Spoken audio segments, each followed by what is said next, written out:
তাহলে কোনো জাতি ধ্বংস করেননি তাদের অন্যায়ের কারণে, যে পর্যন্ত না ওয়া কানা রাব্বুকা লিমুহলিকিল কুরা বিযুলমিন ওয়া আহলুহা মুসলিহুন, যার অধিবাসীরা যখন তারা মুসলিহুন অর্থাৎ সংস্কারের পথে থাকে।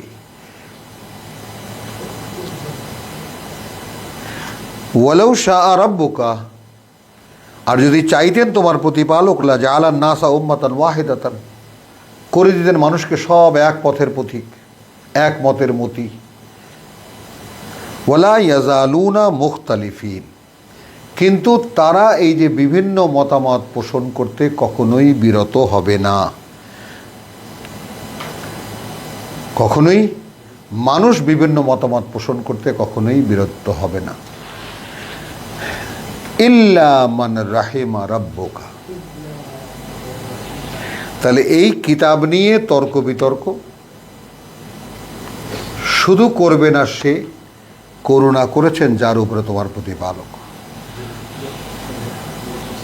ভাবো, ওয়ালিযালিকা খালাকাহুম, খুব মনোযোগ দাও কথার দিকে, এবং এ কারণেই তাদেরকে সৃষ্টি করা হয়েছে। কত ভারী ভারী কথা দেখেছ? আমি আবার বলি, ওয়ালাউ শাআ রাব্বুকা লাজাআলান নাসা উম্মাতান ওয়াহিদান, এক ধরনের সবাই, এক মতের মতি, এক পথের প্রতীক সব থাকতো। ওয়ালা ইয়াজালুনা মুখতালিফিন, কিন্তু মানুষের এমন প্রকৃতি দিয়ে তিনি তৈরি করেছেন, এরা বিতর্ক থেকে কখনোই বিরত হবে না। কেবল তারা রাহিমা রাব্বুকা, করুণা করেছেন যাকে তোমার প্রতিপালক। ওয়ালিযালিকা খালাকাহুম, তাহলে মানুষের ক্যারেক্টার এই যে তারা বিতর্ক করবেই, সেটা আল্লাহর কিতাব নিয়ে হলেও। মুসার কিতাব নিয়ে বিতর্ক করেছে, 10 এবং 11 তার প্রমাণ।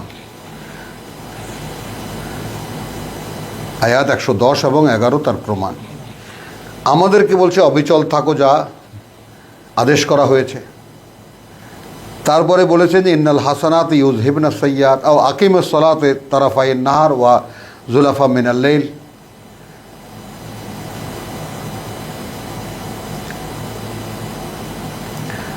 তাহলে ইন্নাস হাসানাত ইউযহিবনা সাইয়্যাত, তো শুদ্ধ চর্চা দূর করে দেবে তোমার সমস্ত মন্দ।